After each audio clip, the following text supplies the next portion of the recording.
Okay, guys, we have another one of our on-location episodes of the Golf Podcast. This is episode number 280. We are at Woodlock Springs, and the reason we're here is we just finished our virtual open round. Right. Actually, the ultimate reason. I think Mike's here on vacation, and I'm here to crash it. He's crashing it. For the people golf. Crash weddings. I crash vacations. Sure. So, for golf, it's a good reason. For golf, it's a good reason. Mm-hmm. So we're going to talk about our virtual open round. We're going to talk about how you guys can get involved if you're not already. We do see tons of you guys on the leaderboard. So, thank you for everyone who's already involved. But as of when you're listening to this, if it's before August 15th, you can still play in the virtual open. We just had a blast doing it, so we're going to decompress that round in a moment. First, what do you say we bang out a couple of our sponsors and a couple of advertisements, and then we'll jump right in? Yeah, let's definitely do that because I'm excited to talk about today's round. So first, I want to thank Titleist, the all-new Titleist TS2 and TS driver.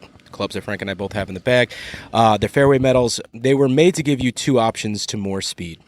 That's right. The Titleist Golf Club R&D team has found speed from every detail of the driver, and now they're ready for you to experience the same speed that we've been experiencing. So we've made the switch. I think it's about a year ago now. We've been playing these clubs. It's changed our game dramatically. More distance off the tee, more speed off the tee, and we're ultimately shortening up those approach shots in. I've gained over 10 yards. I've increased my speed by, I think, 14 miles per hour. Frank, you're crushing your TS2, but just don't listen to us. Go get fit. Check out Titleist.com, find a Titleist Thursday, and go get fit for a Titleist TS2 or TS3 driver. Now they came out with TS1, TS4. So lots of options. Lots of options out there.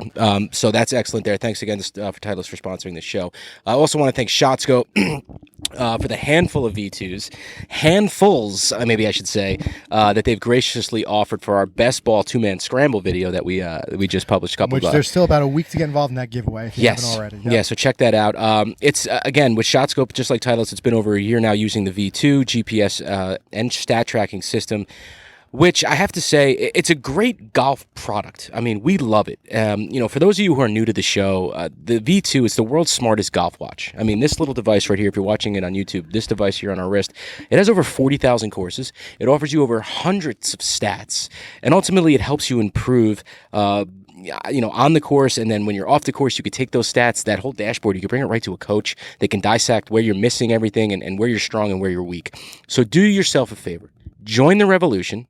Get yourself a ShotScope V2 for $159. It's a no-brainer. Visit shotscope.com/Golficity. Yeah, I can't play around without it myself, and that's what a lot of people in the Facebook group chat about. So, okay, let's talk about the virtual open. Mm-hmm. You guys have heard us talking about it a little bit on the podcast, but this one, we're going to dedicate the whole show to it. We're going to formalize it a little bit. So just kind of going back to the beginning, we actually came up with this concept now 3 years ago. This is the third annual. And what we were looking for a way to do was find a way that everybody out there, everybody who's listening to us week after week, we could get a way to get together and play. Now, obviously, being this podcast has listeners across many, many countries all over the world.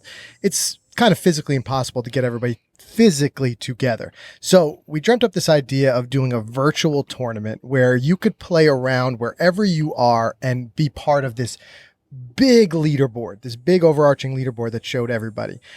So the logistics of that, as you can imagine, were a challenge. Mm-hmm. We were looking for quite a while for a way to do this. Ended up just kind of coming across this opportunity to work with 18 Birdies on it. If you guys haven't checked out the 18 Birdies app, it's a terrific app. But one feature that they have there that I really have not seen anywhere else was this ability to have a virtual tournament. Right. So by them doing the heavy lifting of the administration, which obviously is the trickiest part of all this, it leaves us with an opportunity where we can just kind of enjoy it and we can kind of add our own flair to it. So we've been leveraging that as the administrative portion of it, and it really does a tremendous job. As of when we're recording this now, we had 650 people in the tournament already, and that number was just going to continue to grow because you can still get in and register and play right up until that last date. The tournament ends I believe it's midnight Eastern on August 15th. But anytime before that, even if it's in the morning on August 15th, you can still join, you can register, you can go out there and play your round. So us and the way we've added our own little flair to it, you guys may have seen the videos with some of the giveaways and the prizes. We've gone ahead and said, let's get a bunch of door prizes. Let's find a way to kind of give back. And don't forget, this is a completely free tournament. You can enter it. It doesn't cost you a registration fee.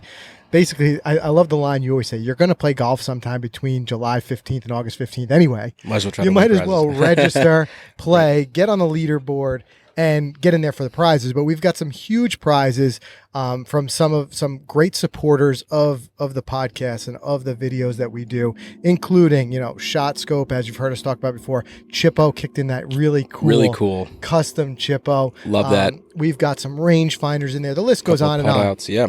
Putouts. So we appreciate the support of everyone who donated those prizes, and they were all donations. And we're going to give those out as door prizes. But in the interim, we're going to go out and we're going to play, and we're going to have it be kind of for bragging rights, just to see how low you can go. And we're already seeing some low rounds coming in.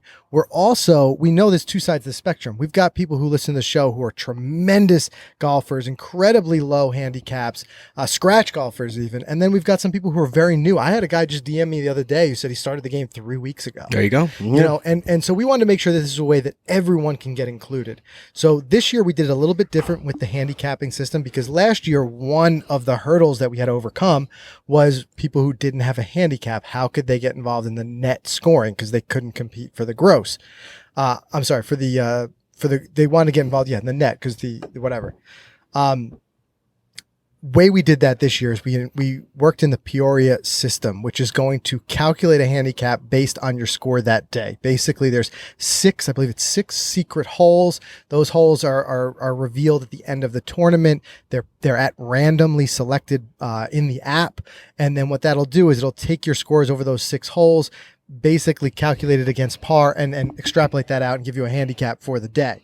So it's a great way, like I said, to get everyone involved, no matter what your style or level of play is. Right.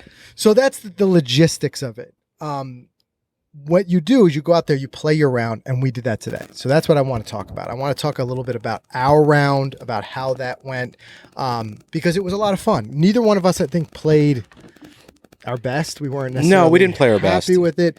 I went in there with just the goal of coming in there with 80, somewhere with an 8 handle. Something with an 8 you wanted. I wanted something under 90 because it's a course we haven't played before. We wanted challenge. We sure did. This did. course presents plenty of challenge. Yep. You could speak a little bit to that. Yeah, no, I didn't. I'm not making any excuses for today. I think I played okay for the day of never playing this course before. There was a lot of shots where we said to each other, it would have been helpful to drive up and see where the green is and where the targets are on the landing zones and things like that. But no excuses. Of course, like Frank mentioned before, I don't know whether you mentioned on the video, I think you mentioned on the video, which will come out, is that you could play this anywhere. If you have a local muni down the road, which you tear up, by all means, go do it.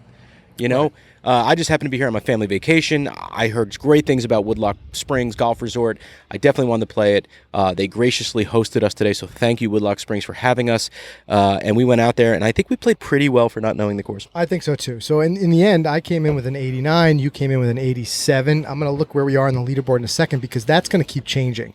We can say it right now, but it's just going to keep updating as those scores are going to be rolling in for the next 2 to 3 more weeks. Oh, yeah. But again, happy with the score.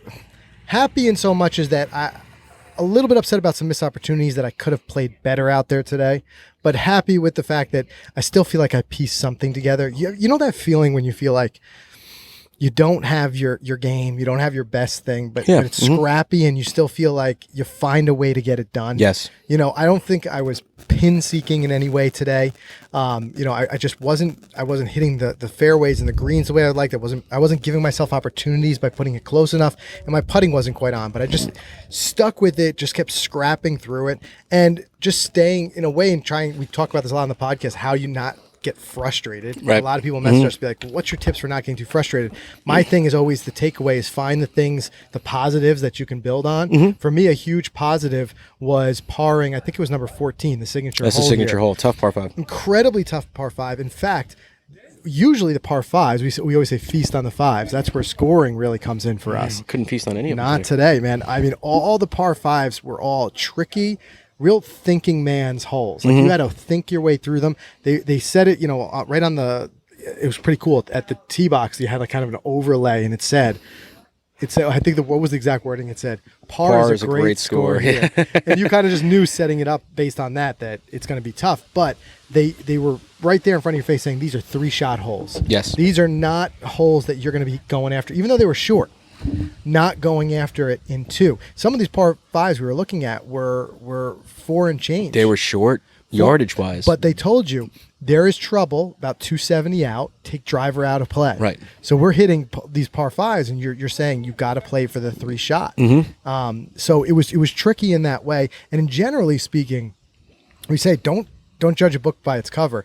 Don't judge a course by its scorecard. Yes. Because we looked at that scorecard and we're like, all right, well, it's short. Let's play the blacks. The blacks were 6. Everything underneath that was 5 and change. Yeah. So that was our spot for our handicap. That's where we wanted to play. But then we got out there and started playing it and realizing I think we hit driver maybe 3 times. Yeah, this course is very well protected. It was well protected. Yeah. You had to play smart. You had to play smart tee shots. So it wasn't, when you look at a course and you see 6,100 yards, you're thinking, all right, well, I'm going to be hitting a lot of wedges and short irons into the greens. And it wasn't that case. We were hitting a lot of mid irons and things like that still, because the way that the course was laid out and a lot of these blind shots and having to hit layup areas to go after the greens, you were still hitting the longer irons into the greens. Yeah. No, you definitely were. I mean, it definitely challenges a different part of your game, and that's what I love. I love going out there and playing different tee boxes for that reason, because it's all great to talk about the local muni that we tear up, but if you step up to those holes and they're like 324 yards and you're a big hitter off the tee and you're hitting 290, then all you're doing is hitting driver wedge to the green. It sounds like great and fun, and your score is going to be great, and you're going to walk off with big shoulders that day, whatever. But I kind of like moving back a little bit. I like that 385 par 4 where it challenges me, and I got to hit that 8-iron in or that 7-iron. We talked about that a while ago. We were in Florida playing with the guys from Golfholics, and they only play from the tips because it's a different game. Yeah. And it teaches you more. So, this today was kind of like that. And overall, I was pretty impressed with the layout of this course. Yeah, that's something that's a good reminder. I learned a lot just even from that conversation with Marco and Coach. And Marco has become an incredible golfer. We're talking about the guys from Golfholics. Incredible golfer. And he had said to me, he said, when I was, learning the game more, Coach had said to me, play from the tips and really push yourself. And that pushing really forced him to elevate his game quicker. So I thought that was an incredible thing. I want to decompress some of the lessons that we learned in a moment. Before we do that, I want to thank one of our other sponsors. Guys, a recent sponsor who's joined the podcast and is supporting the podcast. And as I said, we are always very thankful for everyone who supports the show and helps us do what we do. But recently, you guys may have seen these great new threads that we've been wearing, and that's all been working with Footjoy. And a portion of the show is sponsored by Footjoy. With more than 60% of global tour players choosing Footjoy shoes, they continue to be the overwhelming leader in golf footwear. We were both wearing them when we were out there today. Mike's popping his off right now. And listen, why not? They're easily the most comfortable shoes we've both ever worn. I've been loving everything from the comfort to the traction, everything I've been getting from it. So whether it's the Pro SL, which is the hottest shoe in golf, which we both have 1 or 2 pairs of and love those, or the power, precision, and comfort you get with the Tour S, the FJ Icon, the Icon Black, the Dry Joys Tour, even you just showed the Furies. Favorite, love those. The Furies. I wore the Furies today. They're all excellent shoes. I definitely encourage you guys to check them out, because the things that Footjoy is doing with apparel right now, it's not just look, it's performance, and we're getting that performance. So we've been really enjoying them. We want to thank them for sponsoring the podcast, and we definitely encourage you guys to check them out. All right, let's jump into talking a little bit more about our round and some lessons learned.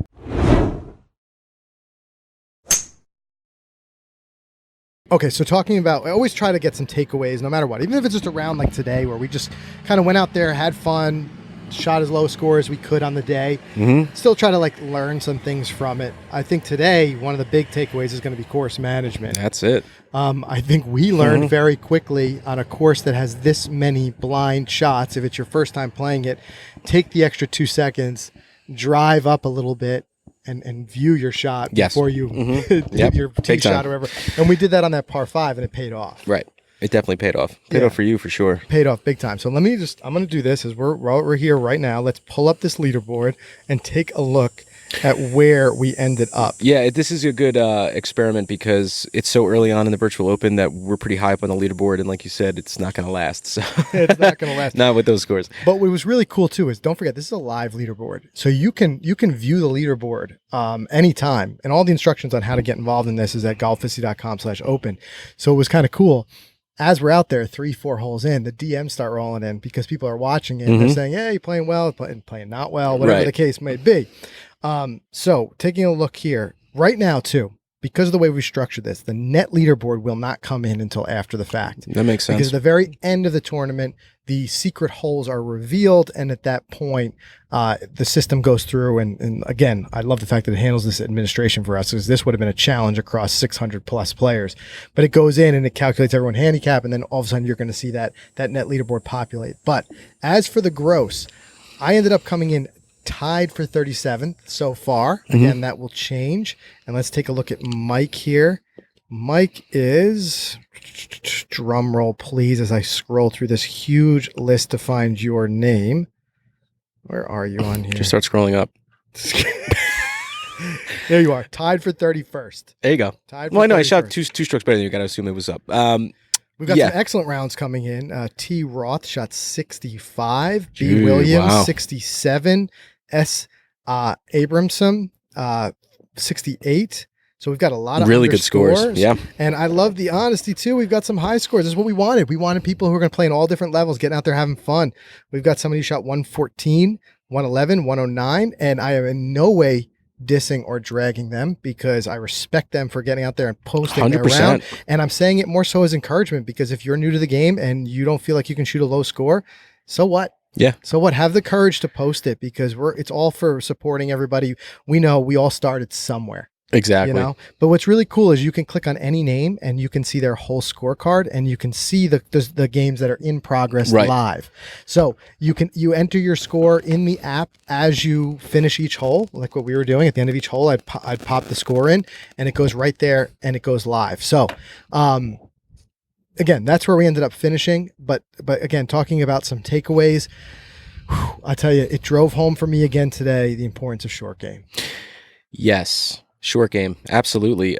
Course management and short game. I just couldn't get off the tee originally. I mean, this course here, as beautiful as it is, and I'm looking over at the 18th hole right over our shoulder here. But as beautiful as it is, it was a different course for my particular game. I mean, obviously we all have the wide open fairways, less trouble, of course. But, you know, a lot of the shots here didn't play to my particular fade shot shape, which made me have to rethink a lot of things, hit a lot of irons off the tees, which I'm not comfortable with. I like to get up, tee the ball high, and hit my driver on a par 4. I mean, that's what I like to do. Right. And a lot of times I was forced to say, especially on those par 5s that force us to lay up, you know, hit 3-wood or hit 7-iron or hit other clubs that I'm just not used to. And if your plan is to put a ball 170 yards out in the middle of the fairway because you're going to lay up or take some off it, you got to make sure you do that. I think 2 or 3 times I missed the fairway with that iron, and I dug myself into way more trouble because now I was 180 in and I was off the fairway in some trouble. So, you know, that's where it kind of bit me a little bit, and I wish I can go back and get those shots. Yeah, well, this is no doubt about it. This is not a course that you can overpower. This is truly a shot maker, a ball striker's course, in so much as that it was very tree lined on both sides. And then we had some holes that move right, some holes that move left. So it forced you to hit different types of shots. Sometimes you had to work the ball right. Sometimes you had to work the ball left. That you couldn't, just like I said, just go through and plow through with one shot shape. And I like that challenge sometimes. We talked about this the other day on the podcast about how each thing teaches you something in each different format and getting yourself out of your norm. We talked about how we learn things from playing that scramble. Well, a 2-man scramble, and how we learn stuff about our game. We're going to be playing alternate shot soon, how that gets you out of your comfort zone and causes you to have to hit shots in spots you might not normally be because you're playing off of your partner's ball. This is another situation. You're playing tournament golf. And I think the other thing too is a lot of people have been chatting about this in the Facebook group, if not even this year, last year too. I remember people like that. It's kind of a nice stepping stone, or like it's like a gateway drug to tournament play. That's true. So some people said, I've never played in a tournament before. And whereas this may not have the feel of playing an in-person tournament where you've got somebody else maybe People signing watching your you, following you, scorecard and sure. all that stuff, you still get to dabble in it a little bit. You have that accountability of entering your score at the end of each hole and seeing it on the leaderboard. And I like too, speaking of accountability, I see a lot of people who are pairing up. That's what I wanted to mention, because in the Golf Podcast Facebook group, which is now about 2,100 members, amazing.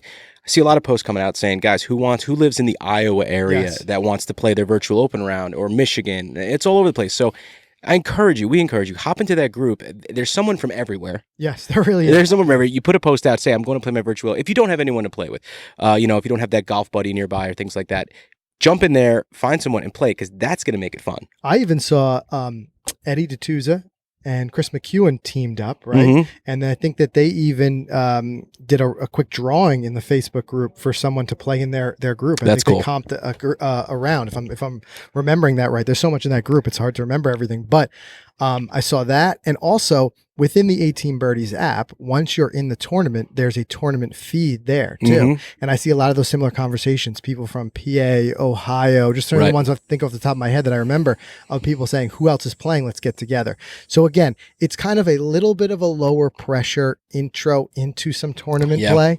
And I think it's like a really good way for some people to get their feet wet, get that taste in your mouth of what tournament play is like, without having too much pressure. There's no pressure of an entry fee. That's right. There's no entry fee. There's no entry fee. You just go ahead and do it. So I think that's another way that this becomes its own learning experience for a lot of people. Yeah, for sure. And I hope we see the 7, even 800 handle when we're done with participants this year. I think last year we got a little over 400 or so. And the year before, I think we were in the 200. So it's growing every year. I think we're really close to getting this thing to 1,000 at some point, which is just mind blowing. It really is. Really cool stuff. And, I like that we picked this course. I like that we came here and did this. We didn't have to play here for our virtual open round. I mean, it was just a short family vacation for me. I'm coming home on the other weekend, and Frank, you and I could have done it at any point over the next 3 weeks, but we wanted to pick this course because I've read so many cool things about it, and I wanted to come out here. It's a championship-style course, and you could definitely tell beautiful landscape. So I think we picked a good spot for it. And I've dabbled with a couple of these courses out in the Poconos, this area, and there's actually a lot of golf history here. Yeah, you kind of go back. There were, even if you go far enough back, there were some PGA Tour events that used to be played more in this area. Obviously, some of these courses are not long enough to host the events anymore, which is a shame because of the fact that they are such beautiful golf courses. But again, a different style, so different than some of the stuff we played in Scotland, so different than what we just played 2 weeks ago when we played Ballyowen, link style. This is like a true, almost like parkland course. Very, like I said, very tree lined, very challenging in that way. So anybody who's local to this area, yes, I would encourage you to come out and give this course a try. But by the way, while you were just speaking, I quickly checked on it. As you said, it just continues to grow. We are now up to 671 players. There we go. So we're getting there. And a lot of that too, we want to give it back to you guys. A lot of that is from your support, not only sharing it and getting your buddies involved, and which we always appreciate. And you hear us throw around and we say like the Golficity Army, like it's I think it's a good word for the Army, because it's you guys who are like the real strength. And I don't feel like we're not the leaders of the Golficity Army. I feel like we're all just part of it. We're part of it. And you guys have gone out there, you've shared it with other people, and you've helped really in a lot of ways grow it. And you've served as a lot of encouragement for us, because even we've got a lot on our plate. We've got a lot working as we continue to work and grow Golficity. And there's times when we think, well, okay, the Virtual Open, it's a challenge each year to run, even though, like I said, 18 Birdies handles a lot of the heavy lifting for scoring, but they're still getting the prizes and the administration and things like that. And there was a time when we were even hesitant, be like, all right, do we do it this year? But then we just saw the things rolling in. Everybody's like, when's the Virtual Open this year? When's the Virtual Open? And it's kind of taking on this life of its own.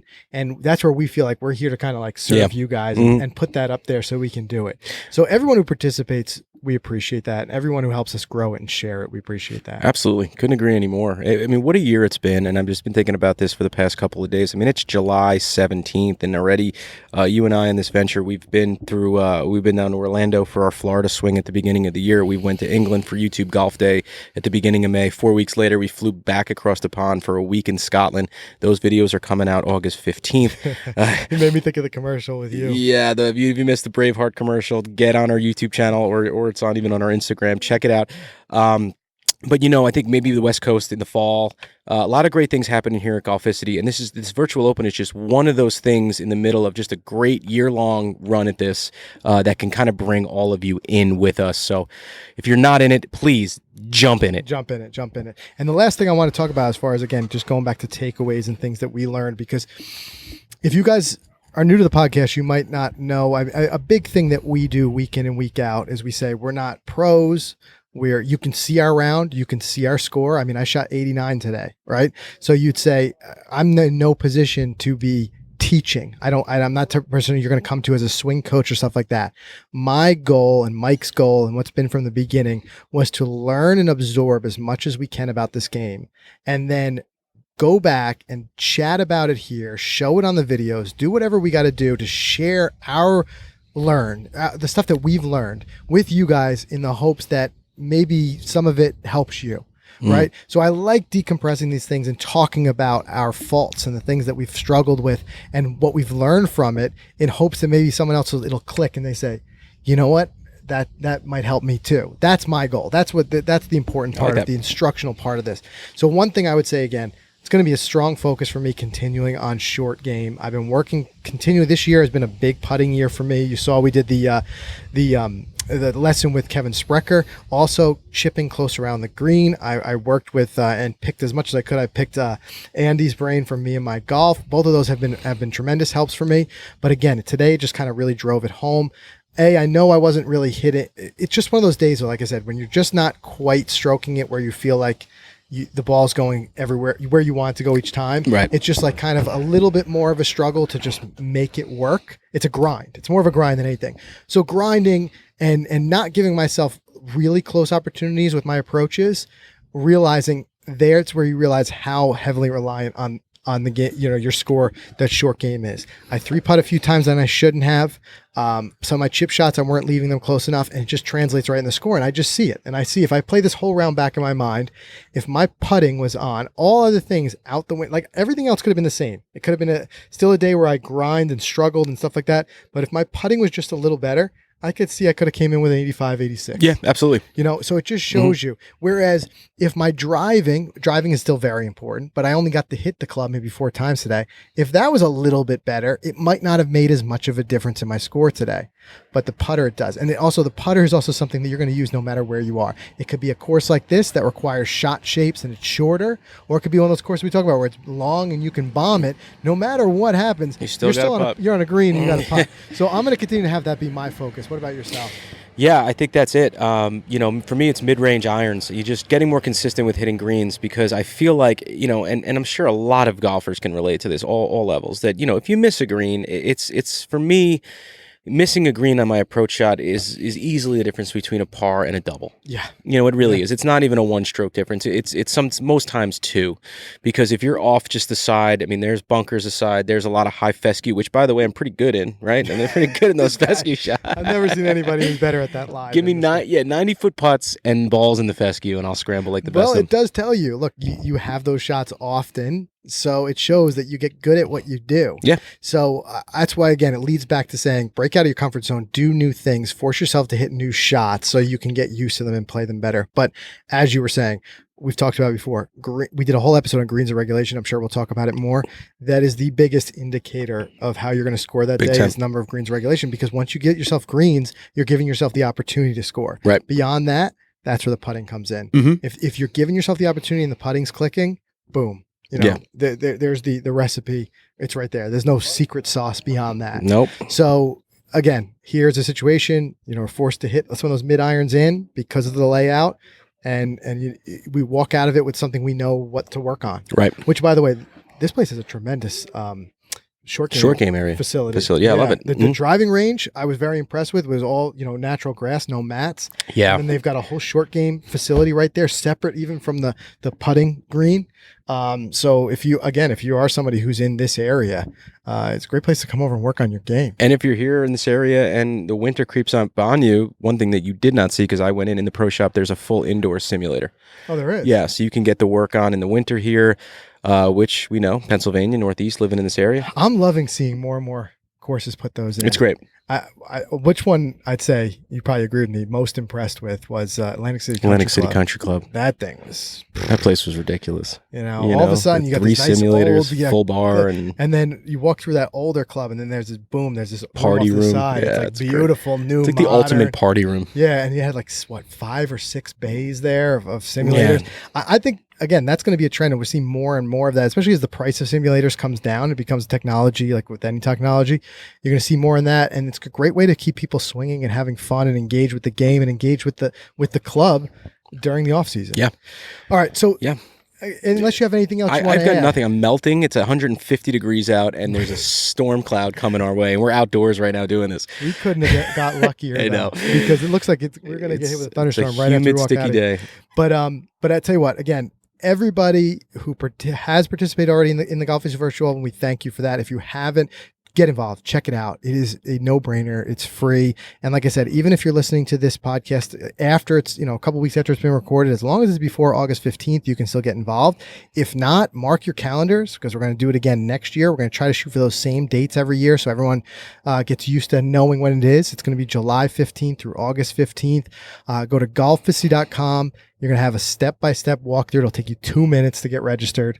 Get registered for the prizes, get logged into your virtual open round. And then when you're ready to play your round, you just go into the app. You tell the app you're ready to play and teeing it off. Boom, you do it. You enter your score. I mean, even if you're not technology, a techie, you can do this. You can do this. It's super easy. So get involved. We're going to be talking about the leaderboards more as in the next couple of weeks. And on top of that, this guy's melting. I can just tell. I'm melting. And on top of that, we're going to be announcing the winners of all of the door prizes, which I think is well over $1,000 in door prizes. Yes. Mm-hmm. We're going to announce those right after this wraps up on August 15th. So stay tuned for that. Thank you guys for tuning in. Get all the show notes of what we talked about, all the links. It's not a hard link to remember, golficity.com/open. But if you like clicking it, you can do that either in the Golficity app where we have all the podcasts, or you go to golficity.com/episode 280. And we'll see everybody again next week. Play well in the tournament, guys.